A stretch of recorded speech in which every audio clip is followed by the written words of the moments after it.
Salut à tout le monde, salut la famille africaine, salut le Cameroun, salut mes amis, ma famille. J'ai comme l'impression que c'est la diaspora qui s'intéresse beaucoup plus aux problèmes de l'Afrique. J'ai souvent comme l'impression que les gens en Afrique, mes frères là-bas ne voient pas en fait ce qui se passe. C'est vrai qu'ils sont sur le terrain, mais je ne les plains pas parce que je me dis, parce qu'ils sont déjà habitués, et moi j'étais aussi habitué à cette vie. Parce que souvent, tu te rends compte que bon, voilà, c'est là, mais c'est aujourd'hui que tu peux voir que tu venais d'une famille pauvre parce que dans la pauvreté, quand on était tout petit, on ne voyait pas ça en pauvreté. On voyait ça comme une vie normale. Voilà, on n'avait pas de chaussures, on se battait, on marchait, on allait ramasser, comment on appelle ça, l'aluminium, le lampos, on ramassait la bata, les chaussures plastiques, on fouillait les poubelles, on transportait de l'eau sur la tête. Donc, pour nous, c'est normal, hein, c'était normal. On disait, bon, en fait, c'est normal, c'est tout ça, c'est normal. Donc, on n'a pas de problème. Hein, on mangeait. Si on n'a pas pu trouver de quoi manger, il y a les avocats il y a les avocatiers là, il y a les manguiers, il y a les goyaviers, il y a tout, il y a la patate qu'on peut creuser, voilà, on n'a pas trop faim. Hein. C'est vrai, peut-être dans les zones chaudes, là, il y a le désert, là, il y a vraiment rien ne pousse, peut-être, là, c'est vraiment grave. Mais c'est pour revenir sur le fait que, bon, quand nous sommes, on a quitté le pays, on arrive dans d'autres pays, on voit comment tout se passe, on se demande pourquoi notre pays n'est pas à ce niveau-là. Qu'est-ce qui se passe? Qu'est-ce qui n'a pas marché? Là, maintenant, on commence à réfléchir, on pense déjà au fait que nous venons de là. On voit le développement de d'autres pays, on voit comment ça se passe. C'est pour ça que notre cœur, alors nous sommes un peu, le style un peu touché. On voit, mais pourquoi notre pays, avec tant de richesses, nous on ne peut pas. C'est pour ça que c'est pour ça que les gars de la diaspora ont beaucoup plus. Même malgré le fait qu'on prend la nationalité d'autres pays, mais chez nous reste encore la place la plus importante. Ne vous plaignez pas des gars de la diaspora. Parce que ceux qui sont quittés là pour arriver dans d'autres pays, qui ont quitté leur pays pour voyager, ils ont souffert. Ils sont arrivés là-bas, certains sont arrivés, comme moi, on est arrivé en catastrophe, comprenez, non? Donc on est arrivé, c'est comme si on est arrivé parce que des familles ont fait des sacrifices. Et quand on arrive, on voit ce qui se passe, on se dit, mais qu'est-ce qu'on a fait pour mériter ça? C'est pour ça que nous sommes inquiets. Nous sommes inquiets. Nous voulons le bien de notre pays. On veut votre bien. Ceux qui sont au pays, on veut votre bien. Vous voulez que nous revenons? Non. Comment? Pourquoi vous voulez nous voir sur place? Pourquoi vous voulez qu'on vienne attaquer sur place? Ici, la plupart de ces pays est la liberté d'expression. À partir d'ici, on peut combattre le mal à distance. C'est ce que vous devez comprendre. Vous devez comprendre ça. La diaspora n'est pas votre ennemi. Nous ne sommes pas des ennemis, nous sommes des mêmes frères, nous venons de la même, nous sommes du même sang. Le même sang qui coulait quand on était en Afrique, c'est le même sang qui coule quand on est ici. Il faut comprendre, il faut comprendre. Ça nous fait mal de voir ce qui se passe au pays. Ça nous fait mal de voir ce qui se passe en Afrique. Vous ne pouvez pas vous imaginer. L'insolence, l'insolence que certains ont. Chez nous, on n'a pas la même insolence qu'on a ici chez eux. Est-ce que vous voyez un peu ce qui se passe? Vous ne pouvez pas comprendre. Vous ne pouvez pas, c'est difficile à comprendre. C'est difficile à comprendre. Nous méritons, je dis nous méritons d'être bien. Parce que nous avons tout pour être bien. On a tout ce qu'il y a sur cette terre, que Dieu a créé cette terre pour être bien. L'Afrique a tout ce qu'il y a pour être bien. Et quand nous, de la diaspora, nous voyons ça, et quand par exemple on revient au pays, on voit que rien ne change. On voit que de nos pays africains, c'est notre Afrique qui enrichit ces pays où nous sommes. Nous sommes révoltés. Nous vivons chez eux, mais je peux dire, on a cette révolte-là. Parce qu'ils n'ont rien fait pour mériter ça. Qu'est-ce qu'ils ont fait pour mériter ça? Qu'est-ce que nous devons faire pour récupérer ce qui nous appartient? Nous, déjà, de la diaspora, on a déjà compris, on a vu, parce qu'il y a des émissions qu'on regarde. Il y a des vérités à partir d'Internet parce que le net ici est beaucoup plus, la liberté, la liberté des informations est beaucoup plus avancée. On a plein d'informations et on se rend compte de la vérité qui a été cachée. De la vérité qui a été cachée. On se rend compte qu'au maximum possible, tout ce qu'ils font, c'est nous diviser. C'est dans quel continent il y a plus de guerres, plus de conflits? Dites-moi. Quel est le continent où il y a plus de guerres, plus de conflits? Quel est le continent où a été séparé toutes des familles? Les Bantous, comment on a divisé, on nous a divisés, dont des familles ont été divisées par qui? Parce que par certains gens qui voulaient juste diviser pour mieux nous contrôler. Quel est le continent qui a plus de richesses? Et quel est le continent qui est le plus pauvre? Nous voyons ça chaque jour. Nous, à la diaspora, on voit ça. On veut aider, on veut aider. Nous ne sommes pas vos ennemis, mes frères. Nous ne sommes pas vos ennemis. Vous savez, je vais vous dire un truc. Quand on meurt ici, si on meurt ici, notre rêve, c'est d'être enterré là-bas. Vous allez voir, chaque fils de son pays a toujours, nous, on a toujours le rêve de vouloir construire chez nous. Construire chez nous. C'est vrai qu'on est chez eux, mais ce n'est pas chez nous. On peut faire 50 ans ici, 40 ans ici, mais on ne sera jamais chez nous. Il faut savoir ça. Il faut savoir ça. On ne sera jamais chez nous. Le chez nous, c'est là-bas, là où vous êtes là. Et quand nous voyons ça, c'est parce que nous, quand on se bat à distance. On a besoin juste de votre soutien. Peut-être parmi vous, il y a certaines personnes qui sont ignorantes et ne voient pas. C'est peut-être par l'ignorance, comme j'ai dit, mais vous devez voir les réalités, vous devez comprendre les réalités. Le monde est tellement ouvert, il y a Internet, il y a tout. Tapez sur Internet. Je vais vous surprendre à une chose peut-être dans la religion. Dernièrement, je me suis rendu compte, bon, il y a plusieurs religions, plus de 50 religions. Le christianisme, c'est une des religions. Et quand vous étudiez vraiment ce christianisme, vous vous rendez compte que ces gens-ci, même ici, ils ne croient pas ça, ils ne croient pas en ça. Ils ne croient pas, je vous dis, ils ne croient pas. Les églises sont vides. Je vous dis, les églises sont vides. Ils n'ont pas le temps. Si une famille amène son enfant, peut-être, à l'église, c'est parce que tu vois, à l'église, il y a beaucoup de gens, c'est lors des baptêmes. Oui, je vous dis, c'est ça. Mais quelle est l'astuce? Qu'est-ce qu'on nous apprend? On nous ferme le cerveau avec tous ces trucs-là.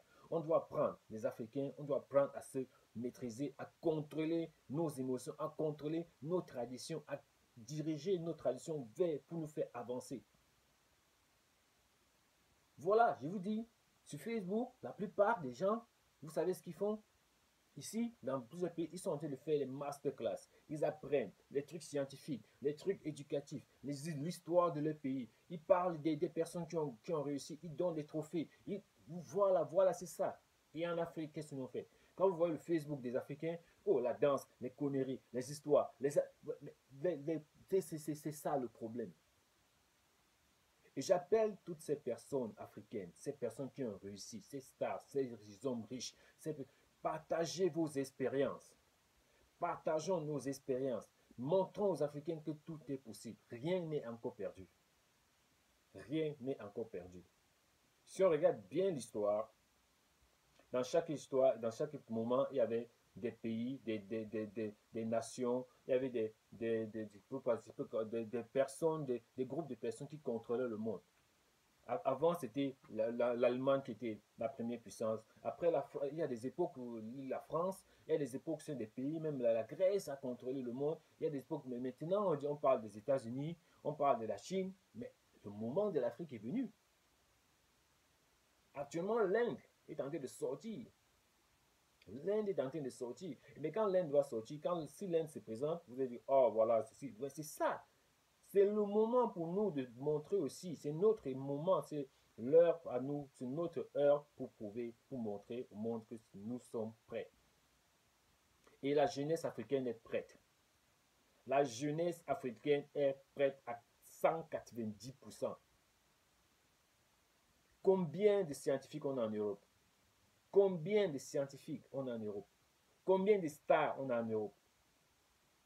Regardez les émissions de sportifs.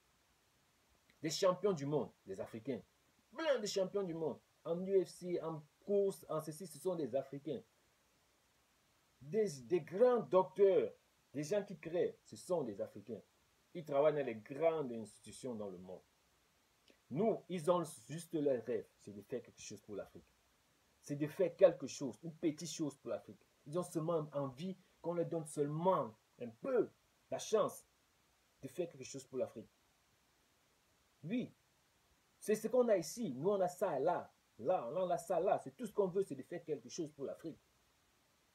Vous croyez que c'est pas que nous dormons? On ne dort pas. Chez nous, ici, à Diaspora, nous, on ne dort pas. Parce que même tu dors, ton rêve, c'est en Afrique. Tout ce que tu penses, c'est en Afrique. Tu as construit ici, mais tu rêves toujours en Afrique. Oui. C'est là-bas, c'est notre mère. Oui, on n'oublie pas sa mère ici facilement comme ça. Non, non, non. Même ceux qui sont nés ici, quand ils regardent l'histoire de l'Afrique, ils se sentent mieux en Afrique. Parce que même ici, là, vous voyez des métis. Vous allez voir. Ils ne se sentent pas chez eux. C'est vrai qu'ils sont nés là, mais ils ne se sentent pas chez eux. Le chez eux, c'est en Afrique. L'Afrique, c'est une maman, une vraie maman. Une vraie maman, je veux dire. C'est une maman qui te prend. Et quand elle te prend, tu l'aimes jusqu'à ce n'est pas possible. Ouais, c'est pour dire alors, mes frères. Le moment, l'heure de l'Afrique est arrivée. L'Afrique est prête. L'Afrique est prête. L'Afrique est prête. Donc il n'y a plus rien, il n'y a plus rien, il n'y a plus rien de compliqué. L'Afrique est prête. La jeunesse la plus jeune, l'Afrique, il y a plus de jeunes en Afrique et dans le monde. La population africaine est jeune. Les jeunes, prenons notre chose en main. Créons de nouvelles choses. Associons-nous, créons des associations. Je ne parle pas d'une révolution, de gens qui prennent les armes, non, jamais. Créons des associations. Je vois sur Internet, j'apprécie ces gens-là. Ils s'associent, ils créent des petites entreprises, ils fabriquent des trucs. Même, je vous dis, c'est possible. Tout est tellement possible. La main d'œuvre en Afrique, c'est combien? Ça vaut rien. Alors, ayant juste un peu d'intelligence, on regroupe un peu 10, 5 personnes et vous allez voir, c'est tout. Parce que vous regardez ici, en diaspora, quand vous arrivez aussi, vous voyez, vous allez dans un sous-sol, il y a plein de personnes, des Vietnamiens, des Chinois, des Romains, des Mongoliens, tous ceux sont dans une salle plein. Tu demandes, mais de là, vous ne voyez pas. Ils sont en train de coudre. Ils sont sur des machines. C'est en train de dessiner. Ça, c'est une industrie sous-sol. C'est comme ça qu'ils exploitent.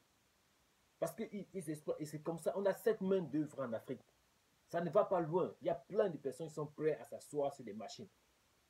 Ils sont prêts, oui. Parce qu'ils ont fait ça. Parce qu'une seule personne a eu seulement cette idée-là. Et ce qui est bizarre, mais souvent, ils louent juste un petit hangar. Toi, tu viens avec ta machine pour faire ce qu'ils te demandent. Alors, mais ça, c'est le secret. On peut avancer avec ça, mon frère, mes frères. C'est juste, ce n'est plus le genre qu'on va utiliser les muscles pour travailler. On doit utiliser la tête.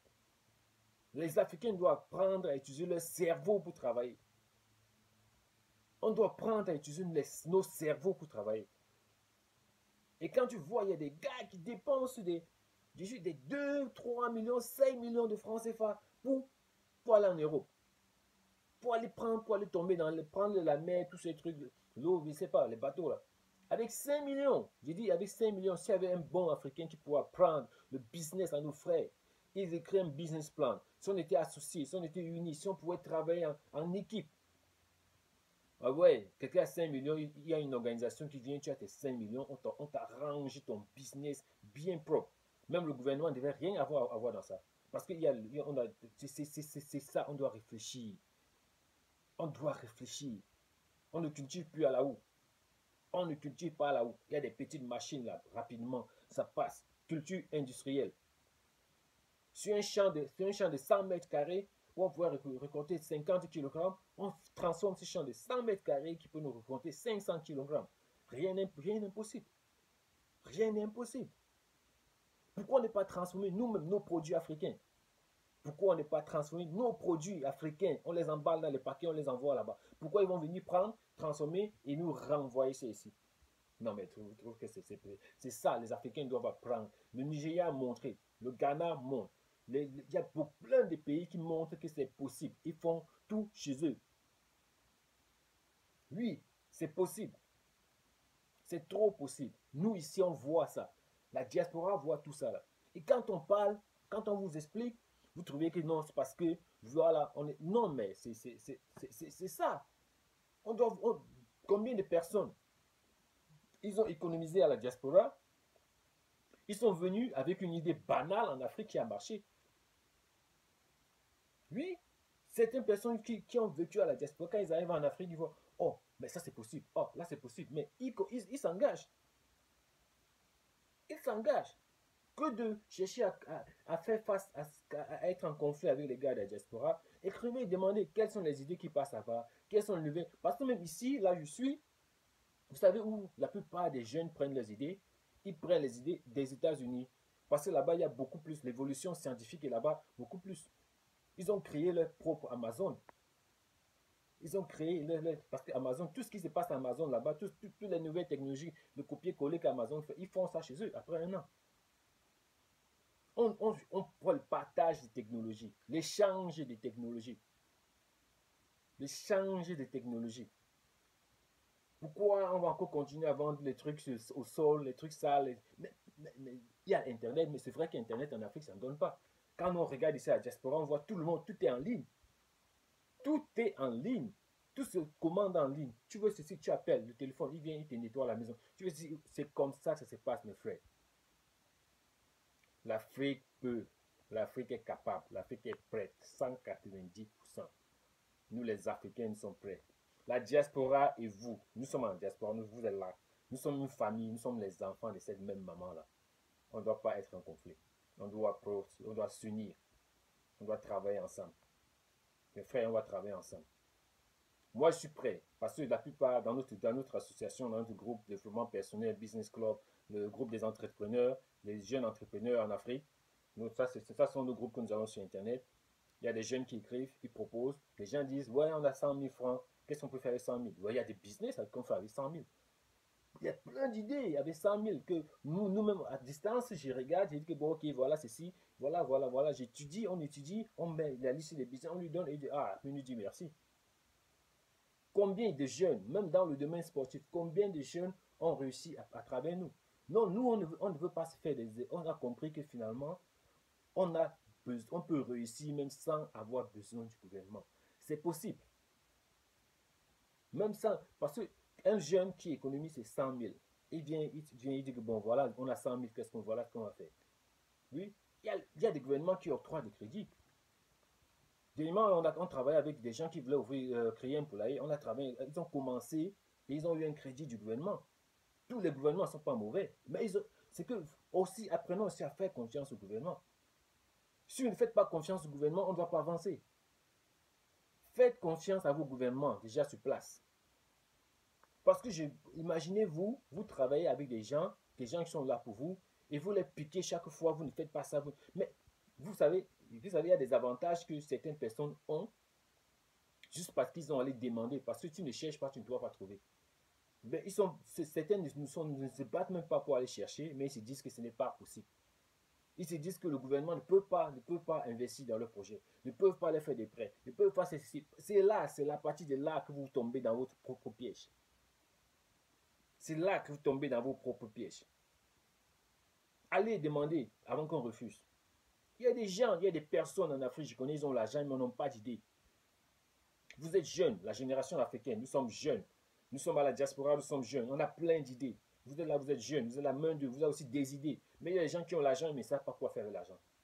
Que d'aller faroter dans les boîtes, ils pourraient bien investir ça. Si tu viens, tu vois un oncle, un grand frère qui a l'argent, tu dis que grand frère, voilà mon idée. Même si ça ne marche pas, après, il sera fier qu'il a quand même commencé. C'est ça la fierté de l'Africain. L'Africain veut faire quelque chose pour son frère, pour sa famille, pour ses enfants. L'Africain aime qu'après on parle de lui. Dans l'avenir, on va parler de lui. C'est ça notre fond. Ici, ils s'en foutent. Ils sont les enfants, les petites familles là, bon, le frère, vous voyez ici, les enfants, les femmes, les mamans, les grands-parents, ils sont dans les camps des vieux, on les met dans les maisons de retraite, c'est quoi? Vous appelez ça l'éducation? Nous sommes plus éduqués qu'eux. Le respect même déjà, nous on a ce respect-là. On a ce qu'ils n'ont pas. On a ce qu'ils n'ont pas. Oui. Donc, ensemble, la diaspora, on est là. Vous êtes là. Ensemble, je veux qu'on travaille tes autres qui sont eux qui vont vouloir venir chez nous. Ce sont eux qui vont vouloir venir chez nous et vont les traiter. Oui.